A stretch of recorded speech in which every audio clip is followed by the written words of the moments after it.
Alhamdulillahirrabbilalamin. Wassalatu wassalamu ala asyrafil anbiya'i wal mursalin sayyidina maulana Muhammadin wa ala alihi wa sahbihi ajmain, amma ba'du. Yang terhormat Ibu Kepala Sekolah SD Baros Mandiri 5, Ibu Ina Hartiningsi, SPD SD. Yang terhormat Bapak dan Ibu Guru SD Baros Mandiri 5 beserta perwakilan orang tua siswa yang alhamdulillah dapat hadir di acara sosialisasi budaya positif di lingkungan SD Baros Mandiri 5 pada kali ini.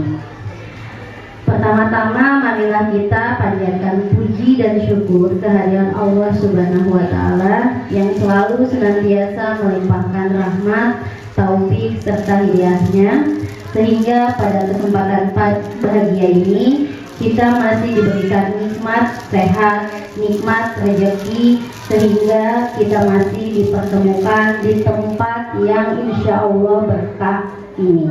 Amin amin ya rabbal alamin.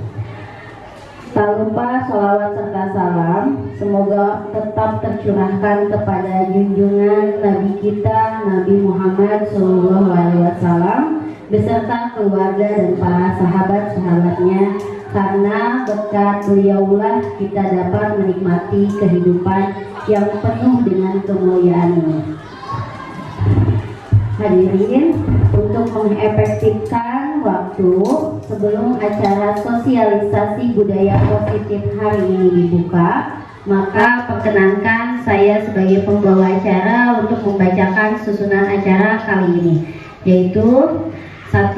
Pembukaan, 2. Menyanyikan lagu Indonesia Raya, 3. Sambutan, 4. Pemaparan isi materi sekaligus diskusi dan tanya jawab, yang kelima doa, dan yang terakhir penutup.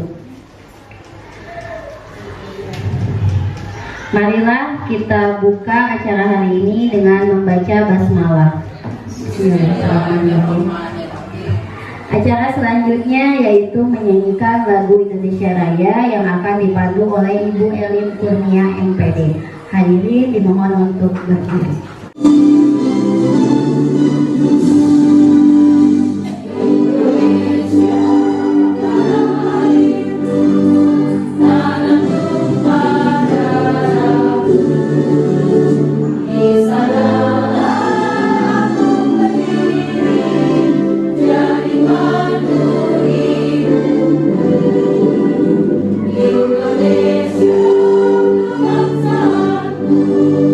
Bangsa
akan disampaikan oleh Ibu Kepala Sekolah, Ibu Ina Hardiningsi SPD.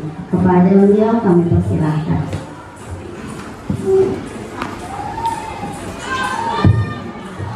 Bismillahirrahmanirrahim.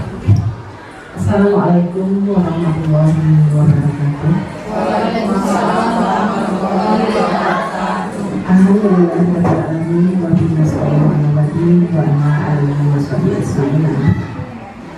Yang terhormat Bapak dan Ibu Guru SD Baros Mandiri 5 beserta staf. Yang terhormat orang tua siswa SD Baros Mandiri 5 yang hari ini bisa hadir di acara sosialisasi atau diseminasi budaya positif yang akan diselenggarakan hari ini. Pertama dan yang paling utama, marilah kita panjatkan puji dan syukur kehadirat Ilahi Rabbi bahwa pada hari ini, tepatnya pada tanggal 13 Januari 2023, kita bisa berkumpul dalam keadaan sehat walafiat. Semoga langkah kaki ibu dan bapak semuanya yang hadir di ruangan ini mendapat ridho dari Allah Subhanahu wa Ta'ala. Salawat dan salam selalu tercurah kepada pimpinan kita Nabi besar Muhammad Sallallahu Alaihi Wasallam, kepada keluarganya, sahabatnya, nabi-nabinya, umatnya, dan kita selaku bangsa Indonesia. Bapak dan Ibu yang saya hormati, mungkin hari ini kita bisa berkumpul kembali dalam acara program Guru Penggerak. Mungkin alhamdulillah ya Bapak Ibu bahwa di sekolah kita ini sudah beberapa orang yang dapat mengikuti calon guru penggerak. Yang alhamdulillah pada angkatan 5 Ibu Intan sudah menjadi bukan calon lagi, sudah menjadi guru penggerak yang kemarin sudah dinyatakan selesai latihan ini. Dan sekarang angkatan 7 ini alhamdulillah juga bahwa di SD Baros 5 ini ada 2 orang, yaitu Ibu Ayu dan Ibu Siti Sumarni. Mudah-mudahan nanti di angkatan 8 ya, angkatan 8 ada juga lolos ya, mudah-mudahan lolos nantinya bisa mengikuti langkah berikutnya. Lalu angkatan 9 juga yang sedang tahap penyelesaian administrasi. Mudah-mudahan semuanya bisa lolos dan menjadi guru penggerak. Ibu dan Bapak yang saya hormati, mungkin ini adalah pertemuan yang pertama buat calon guru penggerak kita. Ini berkaitan dengan modul 1.4 yang dimana mereka di sini akan mengangkat budaya positif yang akan dilaksanakan di sekolah yang kita cintai ini. Sebetulnya budaya positif itu adalah nilai-nilai keyakinan dan kebiasaan di sekolah yang berpihak pada murid. Kita sudah melaksanakannya. Contohnya saja seperti siswa dan siswi yang ada di Baros Mandiri ini telah melaksanakan tata tertib sekolah, lalu melaksanakan setiap pagi sebelum kita masuk ke ruangan atau ke dalam kelas atau ke sekolah, kita selalu menyapa siswa itu dengan gerakan 5S. Lalu pembiasaan itu merupakan semuanya juga awal dari budaya positif. Namun waktu dulu asa itu program biasa, pembiasaan saja. Namun dengan adanya program calon guru penggerak ini mengangkat kembali supaya nilai-nilai luhur itu selalu kita terapkan dalam kehidupan anak-anak kita. Semoga anak-anak kita ini kalau seandainya sudah dibiasakan berdisiplin, sudah membudayakan budaya positif dari sejak dini, insya Allah nanti mereka kedepannya akan menjadi pemimpin-pemimpin bangsa yang memiliki potensi yang hebat. Sedangkan peranan guru dalam budaya positif itu sangat penting sekali. Kita sebagai sebagai acuan atau sebagai figur seorang guru yang harus bisa, yang harus betul-betul bisa diteladani oleh siswa-siswa kita. Jadi sekali lagi, dalam diseminasi budaya positif ini, sebagai guru penggerak, program ini memutuskan kepemimpinan bagi guru untuk menjadi pemimpin pembelajaran yang berfokus pada anak didik. Kalau tidak salah itu ya. Jadi semua kegiatan pada calon guru penggerak ini semuanya berfokus pada anak didik, supaya budaya positif ini dapat ditingkatkan kembali. Apa saja yang akan diangkat nanti oleh calon guru penggerak ini mungkin berbeda-beda. Contohnya waktu kemarin Bu Intan kalau nggak salah mengangkat nasionalismenya ya, nasionalisme tentang kejiwaan nasionalisme. Kalau Bu Marni tentang minat bakat ya, minat bakat siswa. Lalu Bu Ayu tentang kalau nggak salah tentang cinta kebersihan dan lingkungan ya. Nah, itu merupakan contoh-contoh budaya positif yang harus kita galakan kembali ke siswa-siswa kita. Karena apa? Dengan adanya program-program yang membudaya ini, insya Allah anak-anak kita akan terlatih dan terbiasa. Contohnya saja tadi dengan adanya budaya yang akan nanti diuraikan oleh Bu Siti Sumarni, yaitu tentang bakat minat siswa, di mana di sana menemukan minat bakat siswa anak. Yang pertama belajar kemandirian, mau dulu tampil. Ada kita juga kalau disuruh tampil agak susah ya, apalagi anak. Nah inilah budaya positif kita ini, budaya positif yang akan dilakukan oleh Ibu Marni adalah mengangkat supaya anak itu berani tampil, berani memperlihatkan kemampuannya, baik itu di bidang olahraga, kesenian, agama, dan lain-lain. Dengan keberanian tumbuh dari anak itu sendiri, insya Allah kita pada masanya ada perlombaan yang akan diselenggarakan oleh dinas pendidikan atau lembaga apapun, kita sudah siap bahwa anak ini mempunyai bakat dan minat yang sangat luar biasa. Sama juga dengan yang tadi yang akan disebutkan programnya tentang tingkat kebersihan dan lingkungan.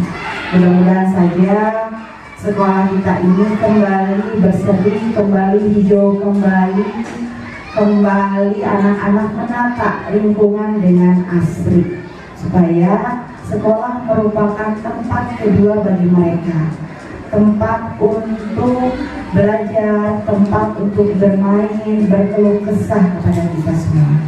Jadi jangan sampai anak tidak betah di sekolah, tetapi kita menginginkan anak betah di sekolah supaya motivasinya tumbuh dan berkembang dengan sempurna. Ibu dan Bapak yang saya hormati, sekali lagi program guru penggerak ini menciptakan pemimpin pembelajaran beserta siswa.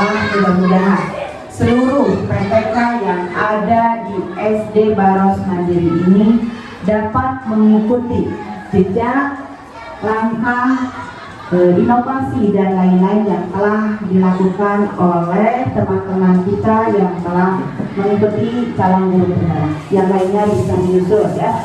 Nanti mungkin ada angkatan 11, 12, 13 insya Allah. Karena ada info tersedia, dengan kita mempunyai sertifikat guru penggerak merupakan satu tiket untuk menjadi pimpinan sekolah, menjadi kepala sekolah di antaranya. Nah itu pun nantinya insya Allah kalau Bapak dan Ibu mengikuti, insya Allah ya, siapa tahu kedepannya Bapak dan Ibu yang akan berbicara di depan ini, lalu Ibulah yang memimpin sekolah-sekolah di masa yang akan datang. Bapak dan Ibu yang saya hormati, mungkin itu saja yang bisa saya sampaikan. Semoga apa yang nanti didiseminasikan atau disosialisasikan oleh teman-teman kita di depan ini merupakan suatu pembelajaran bagi kita, merupakan ilmu yang sangat bermanfaat bagi kita, dan dapat diterapkan oleh kita kepada anak-anak didik kita di SD Baros Mandiri ini. Semoga beliau-beliau ini baru modul 1 ya, baru selesai modul 1, nanti modul 2 dan modul 3-nya dapat dilalui, dapat diselesaikan tepat waktu dan hasil yang sangat memuaskan. Begitu saja yang bisa saya sampaikan. Akhir kata, apabila ada kata yang kurang berkenan, mohon maaf yang sebesar-besarnya. Assalamualaikum warahmatullahi wabarakatuh. Terima kasih Ibu atas sambutannya. Baik, kita lanjutkan acaranya. Selanjutnya memasuki acara inti, yaitu pemaparan materi yang akan dilanjutkan oleh diskusi dan tanya jawab kepada Ibu Maksiti Sumarni SPD dan Ibu Dewi Sri Rahayu SPD. Dipersilakan. Assalamualaikum warahmatullahi wabarakatuh. Waalaikumsalam warahmatullahi wabarakatuh. Salam Bapak Ibu guru hebat semuanya di sini. Alhamdulillah pada kesempatan kali ini kita bisa berkumpul di hari ini dalam acara sosialisasi mengenai penerapan budaya positif. Tak lupa saya mengingatkan kepada Allah Subhanahu wa Ta'ala, karena pada hari ini kita bisa berkumpul dalam keadaan sehat walafiat. Sholawat serta salam kita tetap limpahkan kepada Nabi besar Muhammad SAW serta para keluarganya, sahabatnya, dan kita selaku umatnya.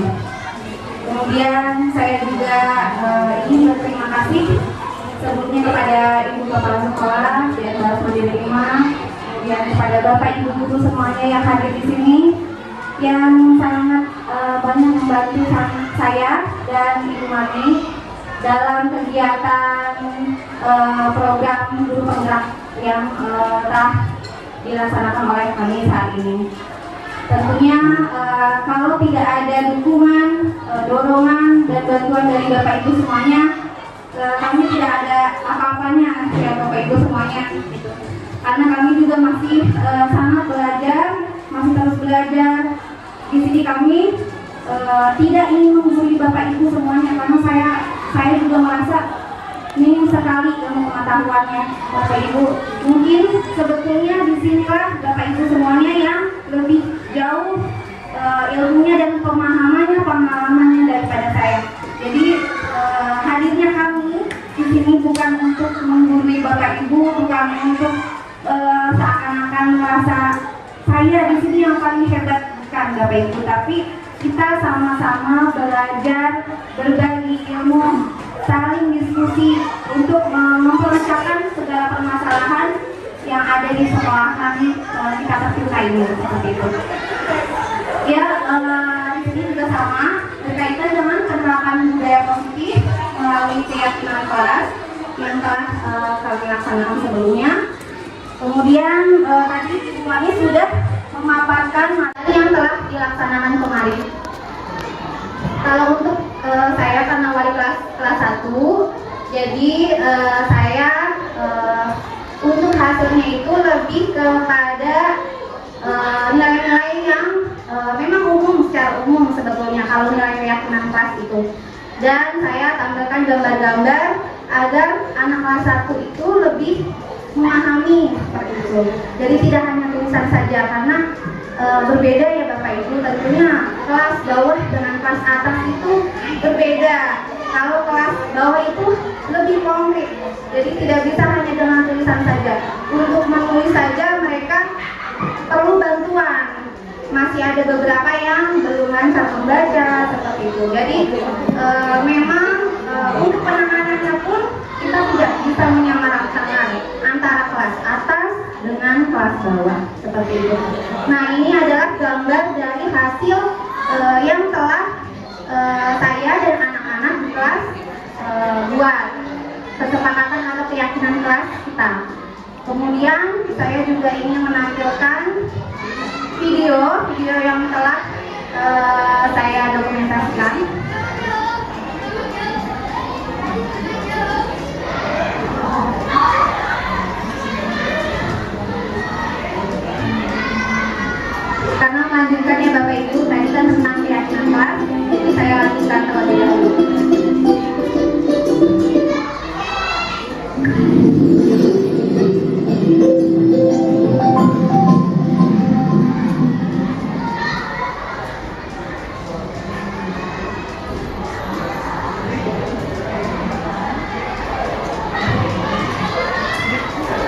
Ya, di sini saya mulai pertama itu dengan memberikan pemahaman dulu.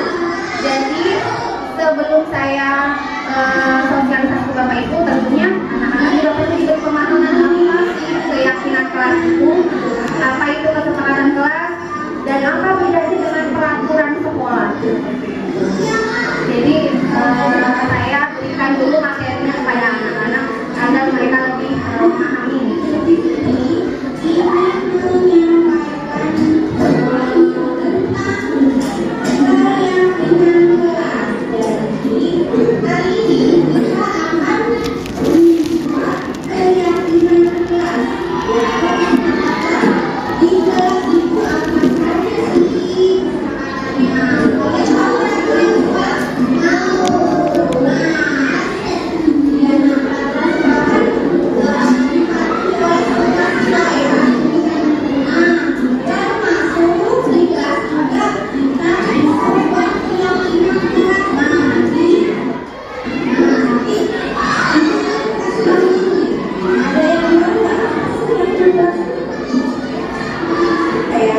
Jadi pada saat saya memberikan materi itu cenderung memang lebih banyak gambar-gambar Bapak Ibu, karena di kelas 1 jadi saya lebih banyak tampilkan gambar terlebih dahulu. Mereka menganalisis yang sebelah kanan dengan yang sebelah kiri itu gambar berbeda. Kemudian saya minta untuk anak-anak memaparkan gambar yang sebelah kanan seperti apa ya, yang sebelah kiri seperti apa ya, baik atau benar seperti itu.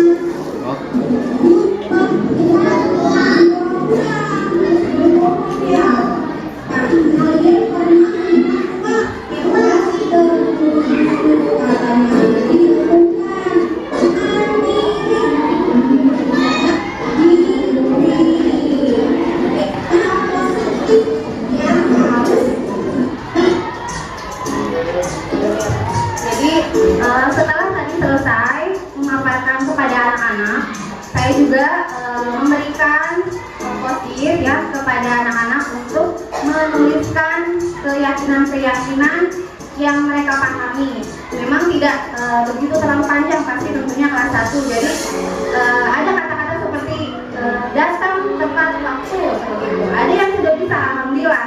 Ya lumayan untuk kelas 1. Jadi saya sangat bangga tentunya di kelas saya karena banyak sekali yang antusias dan berusaha untuk mau menulis seperti itu, meskipun masih ada beberapa yang harus dibantu seperti itu. Kemudian setelah menempelkannya di papan tulis, saya bersama anak-anak membaca satu persatu, kemudian memilih mana yang sama, mana yang berbeda, mana yang kita sepakati bersama. Kemudian saya buat di gambar-gambar, saya pilih sesuai dengan keyakinan yang mereka sepakati. Nah, maka jadilah seperti ini. Kami juga hias bersama, kemudian kami tempelkan di kelas seperti itu. Ada 6 untuk keyakinan kelas yang kami buat seperti itu ya Bapak Ibu. Jadi di sini ada seperti belajar dengan sungguh-sungguh, kemudian rata-rata anak itu kan ada yang menulis membuang sampah ada tempatnya seperti itu. Tapi saya rangkum semuanya itu misalnya ditulis dengan menjaga kebersihan lingkungan kelas dan sekolah seperti itu. Jadi memang kalau untuk keyakinan kelas itu lebih bersifat universal seperti yang Ibu Mami sampaikan tadi. Tidak berbeda dengan peraturan sekolah ya Bapak Ibu. Kalau peraturan itu lebih cenderung kepada hal-hal yang detail dan biasanya sifatnya itu lebih, kalimatnya itu lebih negatif. Dilarang membuang sampah sembarangan. Nah, kalau yang kami dapatkan sebelumnya dari materi ini gitu, bahwa kata-kata dilarang itu diganti menjadi seperti menjaga kebersihan lingkungan. Misalnya tidak boleh datang terlambat, diganti menjadi hadir tepat waktu. Atau misalnya tidak boleh bertengkar dengan teman di kelas, kan kelas 1 itu misalnya banyak ya, nanti diganti menjadi saling menyayangi teman, seperti itu. Jadi harus kita memang ya Bapak Ibu, mungkin saya pun masih belajar sampai saat ini, agak sulit untuk meninggalkan kata-kata seperti itu karena sudah terbiasa dan terbawa dari sebelumnya. Tidak boleh ini, tidak boleh itu, ingat lagi, oh iya bukan, misalnya seperti itu. Jadi saya pun benar-benar kalau misalnya melihat materi ini dan melihat ada keyakinan kelas ini, saya pun berusaha untuk memperbaiki kalimat-kalimat yang saya ucapkan kepada anak biar mereka lebih merasa nyaman, merasa aman, tidak merasa tertekan, tidak merasa dibebani seperti itu ya Bapak Ibu. Kemudian saya lanjutkan untuk materi berikutnya.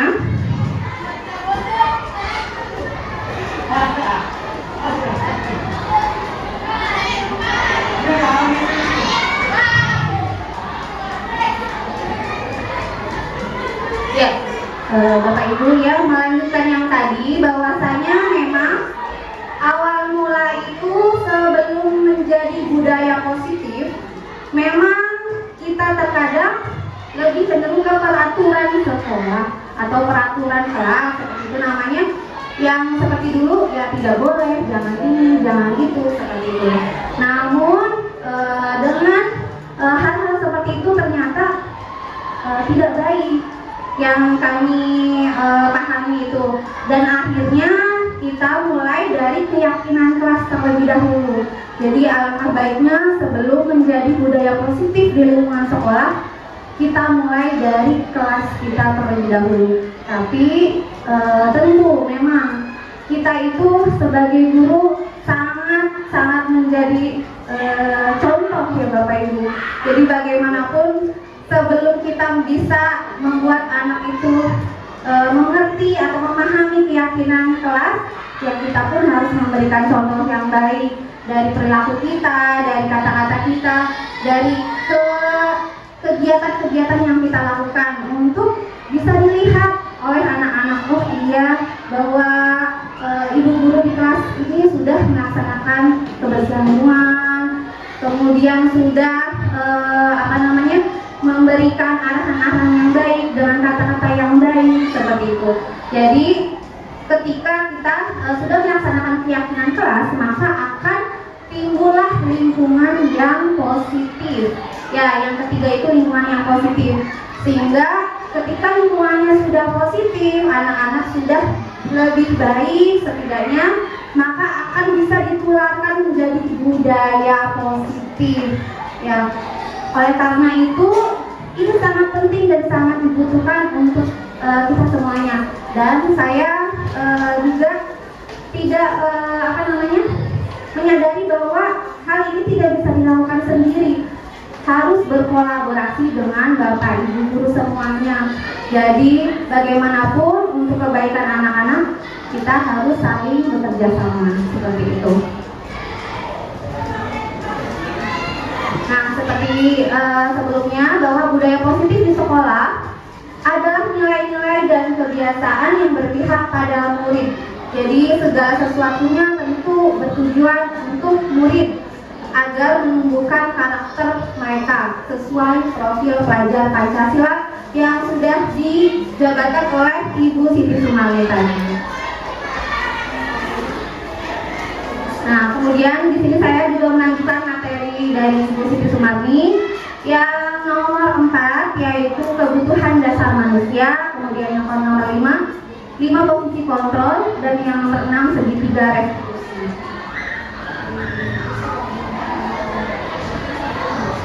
Ya, ini di sini kebutuhan dasar manusia.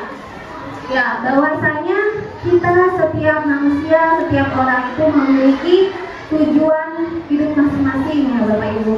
Kebutuhan ada adalah segala sesuatu yang dibutuhkan manusia untuk mencapai kesejahteraan. Pada dasarnya, kebutuhan manusia itu berbeda-beda tergantung situasi, kondisi, dan tujuan yang hendak dicapai. Nah, menurut Dr. William Glasser dalam bukunya Teori Pilihan, ada 5 kebutuhan dasar manusia. Yang pertama yaitu survival, artinya kebutuhan untuk bertahan hidup. Kemudian ada juga kasih sayang dan cinta kasih, ya.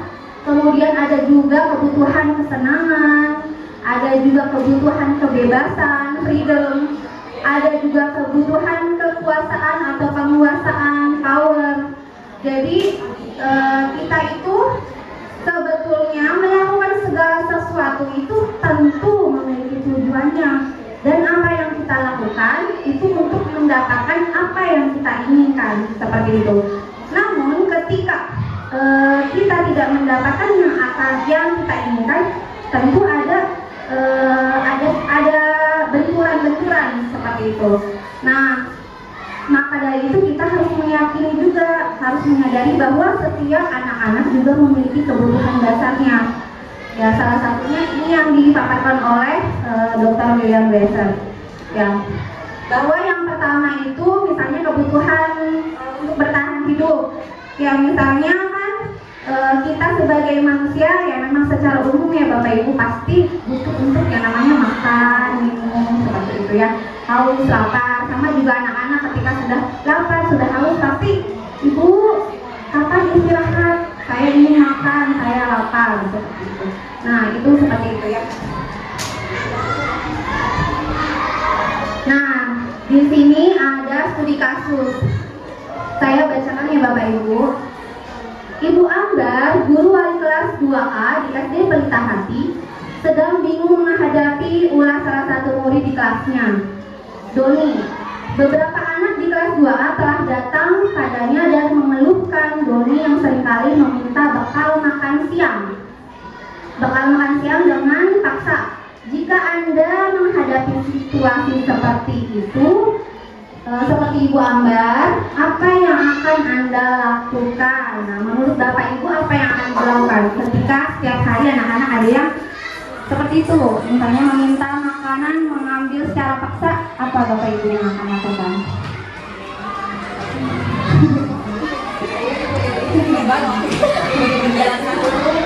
Beri penjelasan dulu. Oh iya, tidak boleh begitu ya Bu ya? Iya, betul sekali Bu Atik, luar biasa. Iya, jadi seperti itu. Kemudian menurut Anda, kira-kira apa alasan Doni melakukan hal itu? Nah, kenapa itu ya? Iya, ya, nah itu betul. Makanya kita sebagai guru alangkah baiknya bertanya terlebih dahulu ya Bapak Ibu. Alasannya seperti apa? Ya, tidak langsung dimarahi. Sudah mengambil makanan milik teman, nangis temannya terus kita marahi. Kamu ya misalnya, itu nggak boleh ngambil makanan. Nah, itu kata-katanya saja sudah negatif ya Bapak Ibu gitu.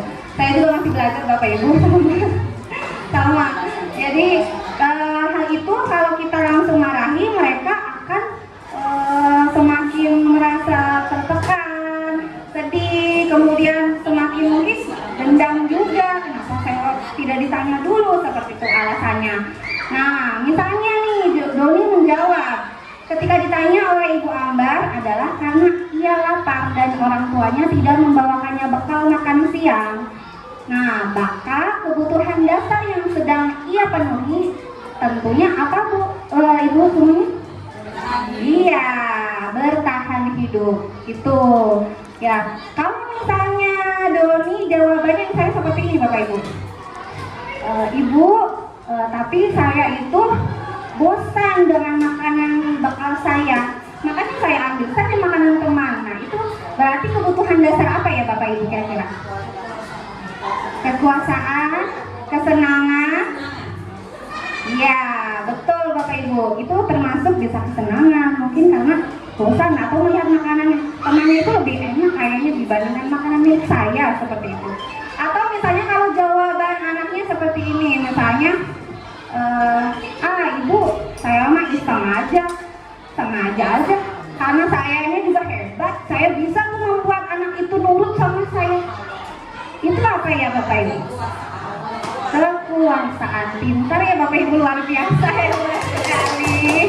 Ya Masya Allah, sudah ini ya saya yakin sudah lebih paham daripada saya tentunya. Ya, jadi kita sebaiknya bertanya kenapa seperti itu, alasannya apa.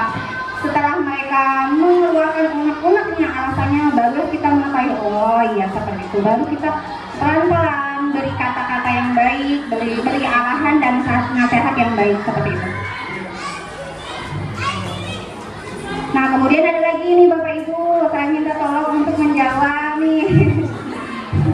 Ada soal ya Bapak Ibu, studi kasus. Yang pertama, Ibu guru tidak menyapaku hari ini, padahal aku pakai jepit rambut yang baru. Nah, itu kebutuhan dasar apa ya Bapak Ibu? Luar biasa ya Bapak Ibu. Iya, itu adalah kasih sayang. Berarti si anak ini membutuhkan cintanya, kasihnya.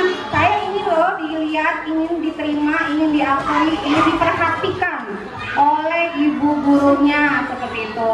Terus yang kedua ada lagi, aku bosan masa belajarnya gitu-gitu aja, dengerin ibu guru terus nih. Nah, kalau seperti itu apa ya Bapak Ibu? Kesenangan. Pak Taufik? Kesenangan. Iya, betul, bisa. Aku bosan belajar cuma gitu-gitu aja. Tapi ya, freedom, kebebasan. Dia ingin di kelas itu lebih bebas mungkin ya. Inginnya seperti apa? Ya harus diungkapkan seperti itu, dan guru harus lebih memahami mungkin saat anak sudah mulai bosan, sudah mulai jenuh, mereka pasti akan mencari-cari sesuatu yang lebih memperhatikan dia seperti itu. Kemudian yang ketiga, ibu guru bilang, aku tidak boleh bersenandung sewaktu mengerjakan tugas, katanya kelas harus tenang, tidak ada suara. Padahal kan aku suka dan senang menyanyi. Kesenangan, ya anak itu mungkin punya bakat menyanyi ya Bapak Ibu kan, kita tidak tahu. Jadi mungkin inginnya bernyanyi setelah selesai belajar. Jadi jangan sampai kita memarahinya terlebih dahulu seperti itu. Betul sekali Bapak Ibu, luar biasa, hebat. Tepuk tangan untuk Bapak Ibu semuanya.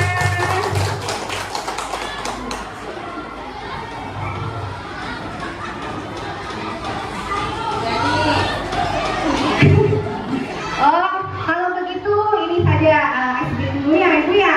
Mungkin ya sudah. Dan, Ibu tepuk tangan 1 kali. Kalau saya bilang siang, tepuk tangan 2 kali. Kalau saya bilang malam, diam saja ya Bu ya. Kalau malam itu kan sunyi, senyap seperti itu ya. Jadi kita konsentrasi. Kalau di kelas konsentrasi dimulai seperti itu. Ya, baik, saya mulai ya Bapak Ibu.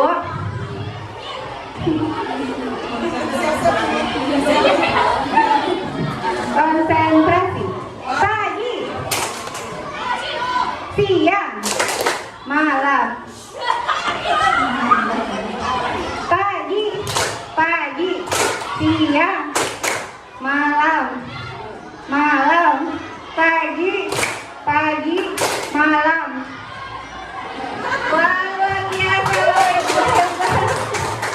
Hebat, luar biasa. Konsentrasinya masih lancar, masih on. Ya, berarti saya lebih semangat kalau misalnya Bapak Ibu masih konsentrasi. Saya yang deg-degan di depan ya Bapak Ibu. Ya, yang pertama di sini selanjutnya. Nah, berkaitan dengan tadi kebutuhan dasar manusia, pasti kita juga tadi yang disampaikan oleh Ibu Mami bahwasanya kita harus memiliki motivasi intrinsik. Nah, ada 5 macam posisi kontrol guru. Nah, yang pertama yaitu penghukum. Nah, ini biasanya dulu-dulu mungkin saya juga pernah melakukannya Bapak Ibu, yang misalnya ketika anak berbuat kesalahan, kita langsung memarahinya, langsung dengan kata-kata yang tidak boleh tahu ya, kenapa misalnya kamu selalu berbuat salah lagi. Nah itu kan kata-kata yang cukup menyakitkan ya Bapak Ibu. Mungkin ada sebagian juga anak-anak yang merasa kesal, dendam, itu hasilnya kalau kita memang seperti itu, apalagi dengan mimik wajah yang melotot matanya, terus sampai keluar misalnya anaknya bertengkar, berantem, kemudian kita langsung marah-marah tanpa menanyakan alasannya kenapa, dengan siapa, ya seperti itu. Kita langsung melotot, langsung, apalagi saya pukul kakinya atau apa, aduh. Tapi saya yakin ibu-ibu di sini tidak ada yang seperti itu. Ya, amin. Ya, jadi yang pertama itu adalah penghukum. Itu adalah posisi kontrol guru penghukum. Kemudian yang kedua, membuat orang merasa bersalah. Nah, di sini ada 3 ibu yang mengalami, misalnya suaranya tuh lembut sekali. Ya Allah, nak, kamu ini kenapa selalu begini? Ibu tuh sudah capek, sudah lelah, misalnya. Kenapa sih kamu tuh tidak kasihan sama ibu dari tadi?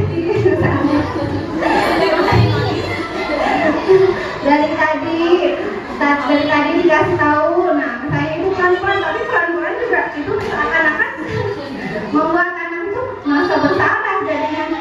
Apalagi dengan mimik muka yang sedih, gurunya memelas seperti itu. Iya, kan berarti itu juga memberikan efek yang kurang baik juga. Anak jadi lebih minder, kemudian merasa dirinya mengecewakan. Saya tuh mengecewakan ibu guru ya, gitu. Kemudian ke orang tua juga, ternyata saya kurang baik ya di mata orang tua, ternyata saya belum baik, gitu. Jadi harga dirinya rendah kalau untuk hal yang ini. Jadi kita seharusnya berusaha untuk menghindari, meskipun kita masih sering beberapa kali ya, termasuk saya Bapak Ibu, tapi insya Allah pelan-pelan belajar seperti itu. Kemudian yang ketiga, berperilaku seperti teman. Nah, di sini ada juga, mungkin saya juga sama Bapak Ibu, sama masih belajar gitu ya. Berperilaku seperti teman ya, suka bercanda sama anak-anak itu baik ya Bapak Ibu, nggak masalah. Tapi kalau terlalu sering juga itu katanya kurang baik. Karena bagaimanapun nanti kalau anak-anak sudah terlalu dekat dengan kita, seakan-akan itu tidak ada batasan seperti itu ya. Jadi anak-anak nanti tergantung dengan kita. Oh, tenang aja, karena ibu guru itu mah baik, gampang lah, bisa diatur misalnya. Atau saya mah udah best friend sama ibu ini mah nggak akan dimarahin. Atau misalnya kalau misalnya mengerjakan sesuatu tidak dengan bantuan ibu gurunya yang dia sukai itu, dia tidak bisa. Jadi lebih fokus ke guru itu saja. Sedangkan ketika ke guru yang lainnya itu tidak mau, misalnya tidak mengikuti. Nah, itu efeknya, karena lebih sukanya sama guru yang itu saja. Jadi kita juga ada juga batasan-batasan yang wajib kita ikuti seperti itu. Kemudian yang keempat, posisi pemantau. Pemantau di sini tentunya ibu bapak sudah mengetahuinya sebagai manajer. Sebagai pemantau maksudnya yang mengawasi, sebagai pengawas seperti itu, lebih mengawasi kegiatan anak-anak di kelas, di sekolah. Nah, lebih kepada sanksi dan konsekuensi kalau yang pemantau ini. Misalnya anak tuh melakukan pelanggaran atau sanksi terhadap keyakinan kelasnya, kemudian ditanya konsekuensinya apa, seperti itu pasti diulang-ulang, sanksinya ini, konsekuensinya ini, seperti itu. Jadi lebih langsung ditekankan pada sanksinya apa dan konsekuensinya apa, seperti itu. Jadi dan ini juga lebih jangka pendek karena terus-terusan diingatkan, terus-terusan diulang-ulang agar merekanya itu lebih mau mengikuti. Ini sebetulnya sudah mulai baik untuk posisi yang pemantau ini, tapi memang masih belum diharapkan secara sempurna gitu ya Bapak Ibu, karena yaitu masih lebih terpaku kepada konsekuensinya apa, sanksinya apa, konsekuensinya apa, seperti itu. Kemudian yang terakhir adalah posisi sebagai manajer.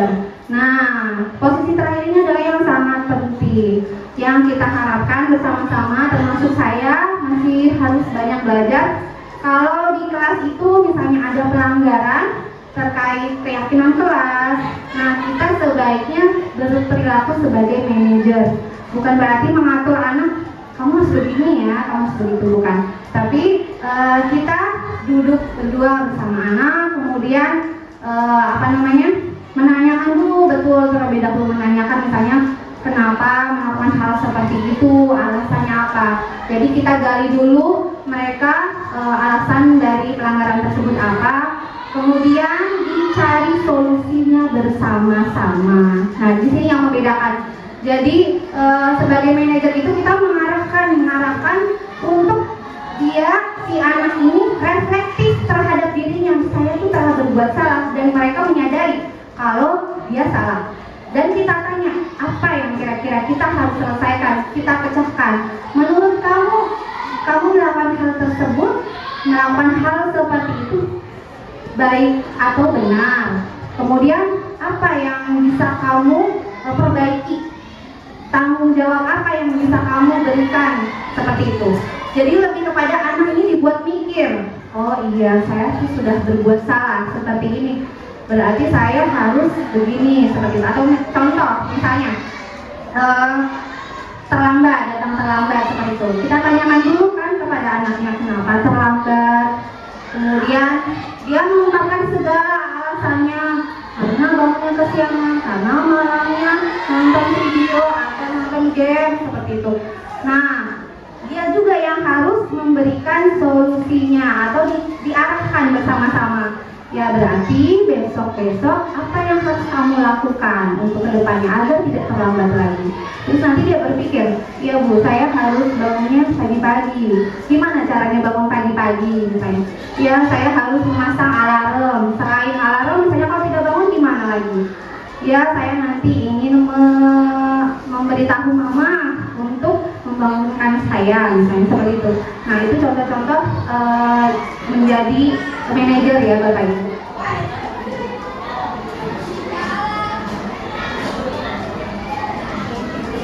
Nah ini rinciannya ya Bapak Ibu, yang sama seperti yang tadi saya sampaikan, bahwa ada motivasi eksternal dan internal.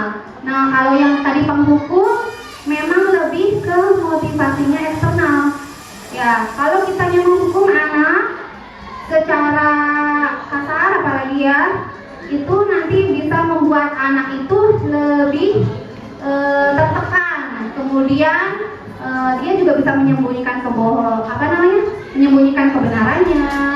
Kemudian dia juga bisa menjadi malah tambah lebih dendam seperti itu. Dan dia melakukan apa yang kita inginkan. Cenderung kalau penghukum itu harus diikuti apa kata ibu guru, kamu harus patuhi apa yang ibu guru katakan. Nah itu kata-kata yang pengontrol penghukum. Kalau yang membuat orang merasa bersalah tadi, seperti ibu sangat kecewa sekali kenapa kamu melakukan hal seperti ini. Kemudian kalau teman tadi, ayolah lakukan demi ibu, terus sambil ketawa misalnya, sambil bercanda seperti itu. Kalau untuk pemantau tadi, apa peraturannya, apa konsekuensinya. Dan yang terakhir manajer, tadi lebih ke menguatkan pribadi anaknya. Jadi mereka menyadari apa kesalahannya dan mereka bertanggung jawab untuk memecahkan masalahnya sendiri. Kemudian bisa juga menguatkan dirinya untuk kembali kepada kelompoknya.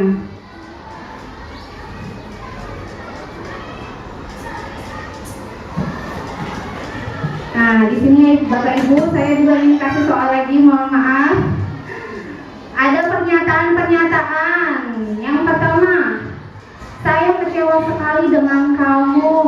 Nah, menurut Bapak Ibu, ini bentuk pengontrol apa ya Bapak Ibu? Merasa bersalah. Iya, betul sekali Bu Intan. Ya, jadi saya kecewa sekali dengan kamu. Nah, itu adalah membuat orang merasa bersalah. Terus yang kedua, kamu tidak pernah benar melakukannya. Penghukum Kemudian, apakah kamu mau mendapatkan stiker bintang hari ini? Kalau itu apa ya Bapak Ibu? Pemantau, betul Ibu Tuti. Ya, jadi pemantau ya. Kemudian yang terakhir, bagaimana kamu bisa menyelesaikan masalah ini? Manajer ya. Jadi kita harus perhatikan kalimatnya Bapak Ibu. Ya, ini jawabannya yang tadi Bapak Ibu sampaikan, luar biasa betul semuanya. Ada pembuat masalah, penghukum, teman, pemantau, dan manajer. Nah, ini yang terakhir mengenai segitiga restitusi. Tapi kita terlebih dahulu saya jabarkan apa itu restitusi. Restitusi adalah proses menciptakan kondisi bagi murid untuk memperbaiki kesalahan mereka sehingga mereka bisa kembali pada kelompok mereka dengan karakter yang lebih kuat. Ini pemahaman berdasarkan Gosen ya.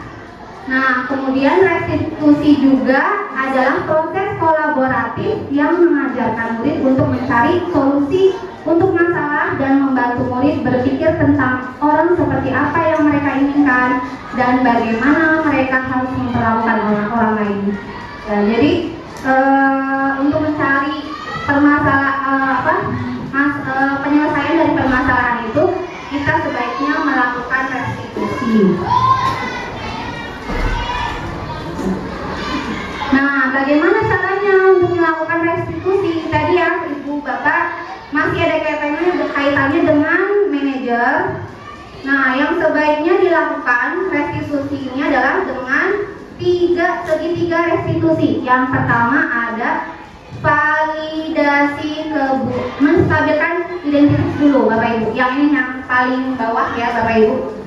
Di sini kita menstabilkan identitas dulu. Jadi maksudnya ketika anak melakukan pelanggaran, dia berbuat salah seperti itu, kita kan ngobrol ya Bapak Ibu ya, ngobrol dengan anak-anak. Kemudian ditanyakan dulu salahnya, ya kenapa melakukan seperti tadi. Kemudian setelah itu kita berikan kalimat-kalimat yang membuat hatinya lebih menyenangkan dan lebih merasa aman. Misalnya si anak ini seperti saya di kelas, misalnya ada anak yang bertengkar karena berebut mainan sampai berkelahi lah misalnya. Kemudian saya akan tanyakan dulu alasannya, kenapa berebut mainan seperti itu. Terus iya Bu, karena saya melihat mainan teman saya yang lebih bagus seperti itu. Nah, kita stabilkan dulu identitasnya dengan memberikan kalimat-kalimat yang baik. Misalnya, iya, Ibu tahu memang kamu tuh sudah berbuat salah. Dan setiap orang itu memang melakukan kesalahan. Setiap orang itu tidak ada yang sempurna. Nah, itu kata-kata yang sekiranya bisa dilakukan, dicoba. Jadi anak itu tidak merasa langsung dijudge bahwa mereka itu salah sepenuhnya gitu. Jadi kita lebih kepada menstabilkan dulu, menenangkan dulu agar dia tidak terlalu marah. Karena kan kalau kita langsung begitu saja, anak itu kadang tidak malah baik, tapi malah tambah emosi karena kitanya juga emosi. Jadi lebih kepada ya baik, Ibu tahu kamu salah dan kamu sudah menyadarinya. Setiap manusia selalu melakukan kesalahan, termasuk Ibu misalnya. Baik, apa yang akan kita lakukan misalnya, seperti itu. Jadi menstabilkan identitas. Kemudian yang kedua adalah validasi kebutuhan. Nah, validasi kebutuhan di sini tadi dijabarkanlah kesalahannya. Salahnya di sini tadi kamu sudah merebut mainan temannya. Nah, itu tuh adalah perbuatan yang baik atau benar? Salah Bu, kenapa begini? Nanti dia intinya sudah merasa sadar bahwa iya Bu, saya menyadari saya yang salah. Nah, kemudian kita tanyakan, misalnya kedua belah pihak kita tanyakan apa yang harus mereka lakukan untuk mempertanggungjawabkan permasalahan tersebut. Dari yang merebut mainan, yang ditanyakan apa yang harus mereka lakukan, seperti itu. Kemudian setelah itu yang ketiga adalah menanyakan keyakinan kelas yang telah dibuat. Kan kita sebelumnya misalnya sudah membuat keyakinan kelasnya. Nah, kita tanyakan kembali. Sekarang ibu tanyakan, kira-kira keyakinan kelas apa yang sudah kita sepakati bersama? Masih ingat atau tidak? Saya masih ingat. Kita tanyakan apa saja, disebutkan.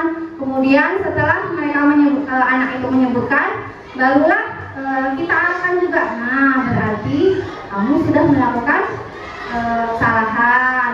Seharusnya misalnya kita sesama teman itu harus saling menyayangi, misalnya seperti itu. Nanti untuk kedua temannya itu kita berikan solusi, misalnya mereka meminta maaf, kemudian kedepannya berjanji untuk tidak melakukannya lagi, seperti itu. Jadi mereka sendiri yang berpikir bahwa oh iya, perbuatan saya ini salah, kurang baik, dan saya harus seperti ini, tidak akan merebut mainan lagi, kemudian akan bermain bersama-sama, seperti itu. Jadi mereka sendiri yang berusaha mencari solusinya. Kalau misalnya memang susah, ya kita arahkan, gitu. Seperti itu ya Bapak Ibu.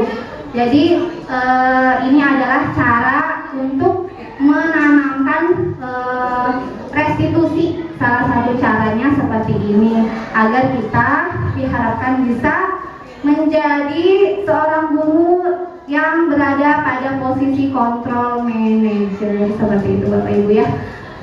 Mudah-mudahan apa yang kita inginkan, apa yang kita harapkan, apa yang kita usahakan semuanya untuk kemajuan pendidikan anak itu bisa tercapai ke depannya, seperti itu. Amin. Ya, mungkin cukup sekian pemaparan dari saya, kurang lebihnya mohon maaf. Wabillahi taufiq wal hidayah. Wassalamualaikum warahmatullahi wabarakatuh. Bagi kepesanan tanya jawabnya, jika ada yang mau ditanyakan kepada pemateri, Mbak Minta. Ya, Assalamualaikum warahmatullahi wabarakatuh. Waalaikumsalam warahmatullahi wabarakatuh. Terima kasih atas paparannya kepada Ibu Ayu dan Ibu Siti Sumantri, kepada Ibu Dewi Sirahayu yang begitu menarik, itu tidak Ibu Bapak? Pemaparannya begitu menarik, kemudian begitu jelas. Mudah-mudahan saya di sini wakil guru mungkin ya, berdoa mudah-mudahan kedepannya SDM Maros Manirima memiliki budaya positif seperti yang dicanangkan oleh guru penggerak yang sudah Ibu Mali dan Ibu Ayu paparkan tadi. Nah, Ibu dan Bapak, karena yang di depannya ada 2 orang, mari kita beri jempol dulu ya Ibu dan Bapak. Ya, jempol kanan, jempol kiri, gujok, gujok. Bareng-bareng ya Ibu, 1, 2, 3. Jempol kanan, jempol kiri, gujok, gujok. Tangan.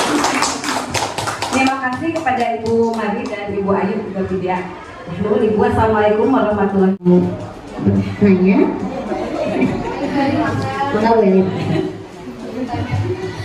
Bismillahirrahmanirrahim. Terima kasih Ibu pengacara dan juga pemateri bahkan guru baru. Saya ingin memberikan bukan tanggapan ya, tapi sedikit curhatnya mengenai penerapan disiplin. Disiplin itu kan kita sudah tahu bahwa harus mentaati suatu peraturan, melaksanakannya dengan baik sesuai dengan yang sudah ditargetkan gitu ya. Tetapi untuk penerapan disiplin itu sendiri ke murid-murid kita itu selalu terbentur dengan namanya ya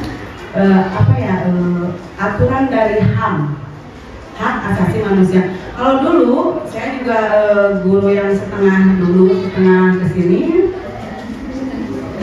Waktu dulu itu saya bisa menerapkan, kalau misalkan ada salah satu murid saya dulu pernah ngajar di kelas 5, murid itu ada kebiasaannya datang itu selalu saja terlambatnya. Sudah saya cek, memang rumahnya jauh. Dia memakai sepatu pun selalu digantung di leher di sini supaya awet katanya. Kalau misalkan saya jalan jauh, itu sepatu bisa rusak katanya. Sudah itu satu alasannya sudah saya maklumi. Boleh kamu datang jam berapapun, yang penting sebelum ibu pulang kamu sudah harus hadir. Gitu. Boleh. Sudah saya berikan kelonggaran seperti itu, tetapi ketika saya berikan kelonggaran seperti itu, anak jadi merasa ya bukannya juga maklum gitu kan, sama jauh, jadi santai gitu kan. Ketika itu saya memberikan bukan hukuman ya, tapi penerapan supaya ya peringatan ke dia juga. Kalau misalkan dia datang terlambat, harus lari keliling lapangan. Tetapi dia melaksanakan hukuman itu tidak sendiri, saya pun ikut. Ketika saya melaksanakan hukuman itu, saya lari dengan dia kan, bareng. Dia sudah beres, sesuai misalkan saya kasih 2 keliling, itu harus dia laksanakan 2 keliling, 2 putaran, saya tambahin, sehingga saya sampai sendiri. Udah gitu kan saya langsung ngejoprak gitu ya. Malah dia yang mentertawakan saya, kayak ibu tuh lemah katanya. Lari situ aja, kayak kalah gitu. Terus kalau misalkan kita mencubit atau menghardik anak, memang itu akan membunuh karakter anak ya. Kalaupun misalkan kita memberikan makian ataupun cacian, itu anak pada zaman sekarang ini berbeda nalar kritisnya. Itu kalau kita dihukum oleh guru atau diperingatkan oleh guru, kita akan memperbaiki kesalahan kita. Anak sekarang tidak. Mereka akan melaporkan apa yang kita bicarakan, apa yang kita sampaikan, bahkan mungkin ada yang dikurangi dan ada yang dilebihkan. Jadi orang tua akan datang ke sekolah secara langsung, minimal beliau akan menegur gurunya secara langsung, ataupun tidak ada kepuasan dia akan datang kepada kepala sekolah mengadukan guru tersebut. Memang penerapan disiplin pada saat ini terbentuknya dengan itu susah Bu ya. Kalau misalkan makanya jadi guru enaknya kita tuh humble gitu, kesana masuk, kesini masuk. Memang harus pandai-pandai menjaga mulut gitu ya, menjaga lidah gitu. Jangan sampai anak itu kita menyampaikan satu kalimat yang memang sangat menyakiti, itu sangat membunuh karakter anak. Ada ketika kita menerapkan disiplin, besoknya anak tidak ingin datang lagi ke sekolah. Yang saya harapkan, meskipun penerapan disiplin memang harus digalakkan, tetapi kita harus tetap pada prinsip kita bahwa anak ke sekolah itu karena ingin karena anak itu rindu dengan gurunya. Tetapi ketika anak pulang ke sekolah, dia merasa bahagia karena sudah bisa berbaur dengan teman, sudah bisa belajar dengan mengeksplorasi dirinya sendiri dan mendapatkan penghargaan dari guru serta teman-temannya. Mungkin itu saja Ibu Marni dan Ibu Ayu.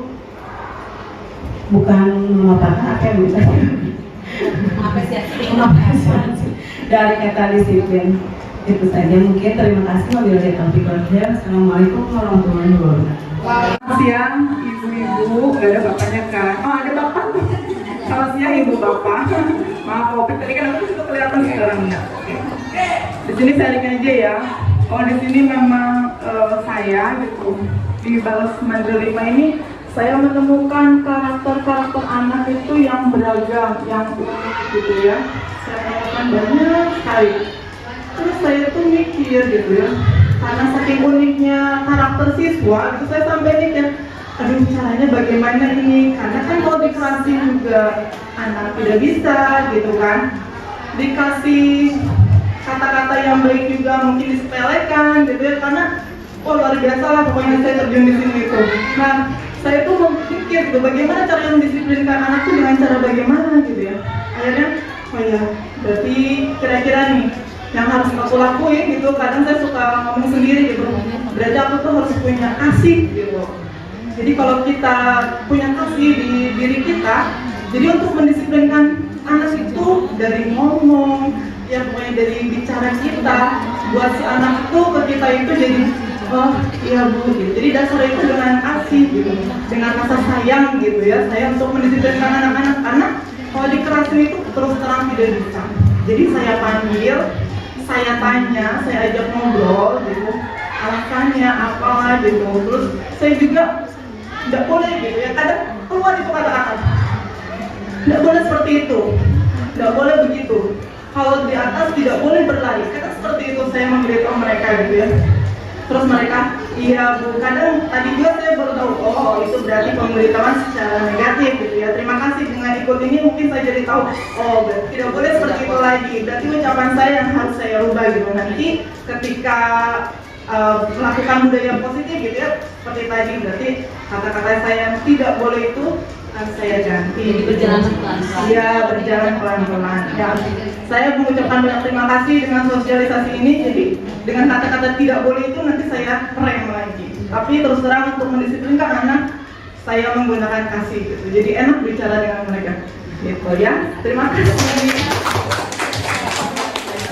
Disiplinkan anak dengan kasih ya. Baik Ibu dan Bapak, jika tidak ada lagi yang ingin sharing mungkin atau bertanya, kita akhiri saja acara ini.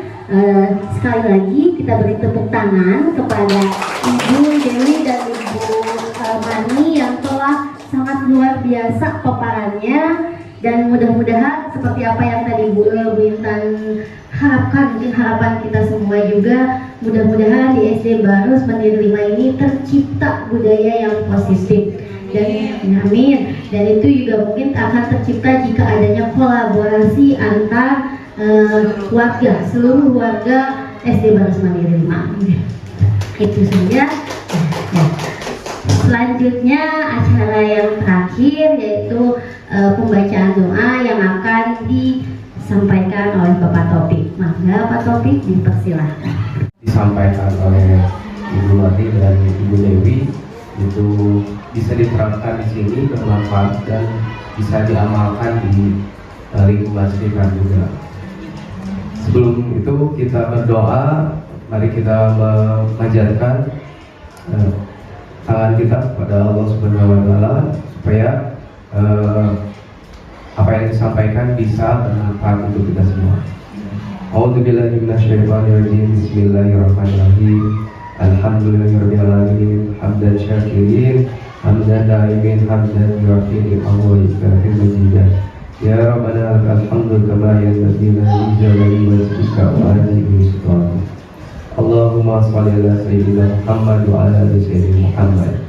Allahumma inna nas'aluka salamatan fid din wa dunya wal akhirah wal afiyatan fil jasad wa shihatan fil badan wa zinatan fil ilmi wa barakatan fil rizqi wa rawbatan qabla al-maut wa rahmatan inda al-maut wa maghfiratan ba'da al-maut. Allahumma hawwir alaina fi sakratil maut wa najata minan nar wal aqwa min al-hisab. Rabbana zalamna anfusana wa illam taghfir lana wa tarhamna lanakunanna minal khasirin. Rabbana atina fid dunya hasanah wa fil akhirati hasanah wa qina adzabannar. Subhana rabbika rabbil izzati amma yasifun wa salamun alhamdulillahi rabbil alamin. Al-Fatihah. Bismillahirrahmanirrahim. Alhamdulillahirabbil alamin. Arrahmanir rahim. Maliki yaumiddin. Iyyaka na'budu wa iyyaka nasta'in. Ihdinas siratal mustaqim. Siratal ladzina an'amta 'alaihim. Terima kasih. Assalamualaikum warahmatullahi wabarakatuh. Mohon maaf apabila ada tutur kata yang kurang berkenan. Wassalamualaikum warahmatullahi wabarakatuh.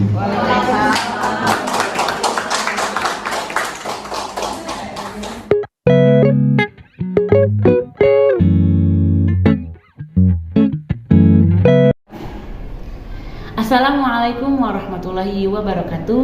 Perkenalkan, saya Reza Nurwanti, rekan sejawat dari Ibu Dewi Sri Rahayu. Ibu Dewi Sri Rahayu telah melaksanakan sosialisasi budaya positif pada hari Jumat tanggal 13 Januari 2023. Nah, setelah saya mengikuti sosialisasi tersebut, alhamdulillah menjadi pengingat bagi diri saya untuk menjadi guru yang lebih baik lagi ke depannya, menjadi teladan yang terbaik sehingga tercipta budaya positif di lingkungan sekolah. Nah, selain itu, setelah saya mendengarkan materi tentang 5 posisi kontrol, saya menjadi refleksi diri dalam diri saya, bagaimanakah posisi saya ketika di kelas. Ketika direfleksi ternyata masih banyak kekurangan dalam diri saya, sehingga saya termotivasi untuk menjadi posisi kontrol yang terakhir, yang kelima, yang sebagai manajer di dalam kelas. Mudah-mudahan kedepannya Ibu Dewi Sri Rahayu bisa sukses lagi, bisa menjadi penggerak bagi guru-guru di sini dan sebagai pengingat bagi guru-guru di SDN Baros Mandiri 5. Sekian dari saya. Assalamualaikum warahmatullahi wabarakatuh. Assalamualaikum warahmatullahi wabarakatuh. Saya Tuti Rohayati, salah satu orang tua dari kelas 1C Raihana, nama anak saya. Alhamdulillah setelah mengikuti sosialisasi disiplin positif dari wali kelasnya kelas 1C Ibu Dewi Sri Rahayu, alhamdulillah telah menerapkan disiplin positif di kelasnya. Terutama kemarin sudah dilaksanakan penerapan tentang disiplin positif, yaitu salah satunya dengan penerapan keyakinan kelas. Alhamdulillah untuk di kelas 1C sudah dilaksanakan. Semoga penerapannya tentang disiplin positif berjalan dengan lancar dan anak-anak mendapatkan hikmah dari sosialisasi budaya positif tersebut. Terima kasih. Assalamualaikum warahmatullahi wabarakatuh.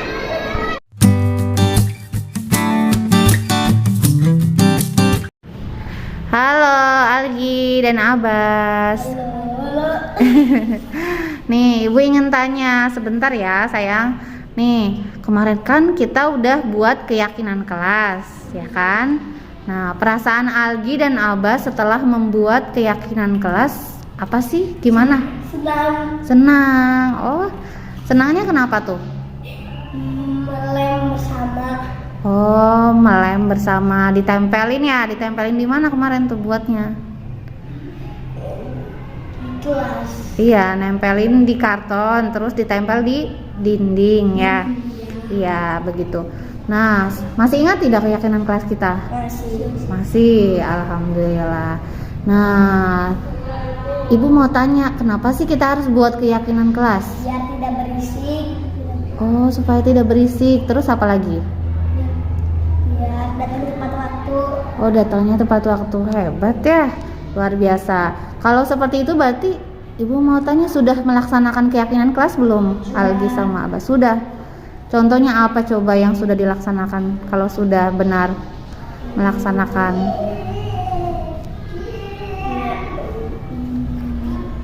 Contohnya gimana? Tertib. Oh, tertib. Terus apa lagi? Mendengarkan. Mendengarkan. Belajar sungguh-sungguh. Ya, terus? Menyayangi teman. Oh, menjaga kebersihan sekolah. Pinter, tertib. Menjaga kebersihan sudah? Sudah menjaga kebersihan? Sudah datang tepat waktu. Hebat, luar biasa. Oh, jadi sekarang suka terlambat tidak? Betul. Betul. Kalau misalkan terlambat berarti harus apa nanti? Harus datang tepat waktu. Iya, harus diusahakan ya, karena kan kita sudah buat keyakinan kelas ya. Iya.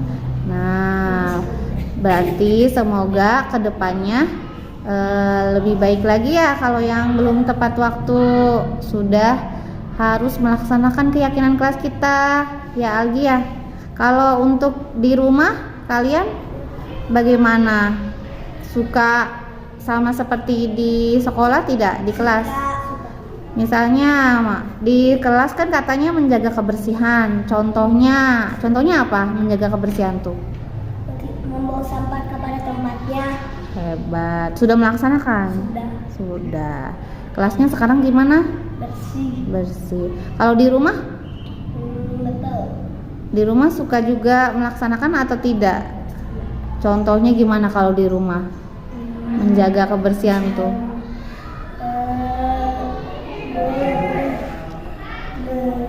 Nyapu. Benar. Kalau Abbas? Masak. Ngepel. Oh, ngepel. Kalau mama di rumah disuruh, biasanya mama suruh masak beras, aku bisa. Oh, Masih bisa. Iya, hebat. Tapi suka kalau nggak disuruh mama suka bantuin nggak? Suka. Hebat, berarti pinter ya, anak baik ya. Ya semoga kedepannya kalian terus menjalankan keyakinan kelas ya. Karena kalian kan sudah sepakat kemarin. Jadi kalian yakin tidak sama keyakinan kelas kita? Yakin. Berarti harus janji ya. Sama-sama belajar ya. Oke, terima kasih Algi dan Abah. Semoga kedepannya kita jadi orang yang lebih baik. Hebat. Dadah. Dadah dulu dong. Makasih. Iya. Halo Nesya. Ya, Ibu mau tanya nih, sebelumnya kan kita sudah buat keyakinan kelas ya. Masih ingat keyakinan kelas kita? Ya, baik. Nah, gimana sih perasaannya Nesya setelah kita buat keyakinan kelas? Senang. Kenapa senangnya? Buat keyakinan kelasnya bareng-bareng. Oh, buat keyakinan kelasnya bareng-bareng. Iya, sama teman-teman ya. Ya, terus menurut Nesya, kenapa sih kita harus buat keyakinan kelas? Biar adik kelas jadi tertib. Oh, biar kelasnya jadi tertib. Oh iya. Terus sekarang Nesya udah melaksanakan keyakinan kelas? Sudah? Sudah? Contohnya gimana?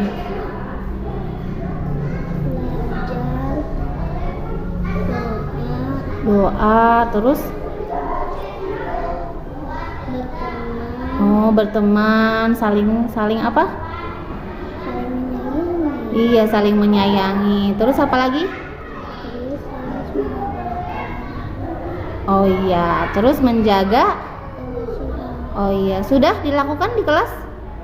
Sekarang kelasnya gimana? Jadi lebih apa kalau menjaga kebersihan berarti? Bersih. Oh iya, bersih. Seneng buat keyakinan kelas?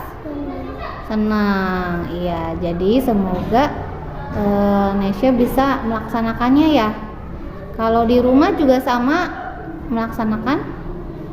Di rumah biasanya gimana? Kalau di rumah melaksanakan contohnya misalnya apa-apa gitu kalau di rumah? Sholat. Iya ya, katanya kalau di kelas kan berdoa ya kita. Terus di rumah juga sholat ya. Terus menjaga kebersihan tidak? Iya. Di rumah. Biasanya di rumah bantuin mama apa? Nyapu sama ngepel. Oh, menyapu, mengepel. Pinter ya. Hebat, luar biasa. Iya. Oke, kalau begitu makasih Nesya. Semoga kedepannya jadi anak yang lebih baik ya. Kita melaksanakan keyakinan kelas bersama-sama. Oke?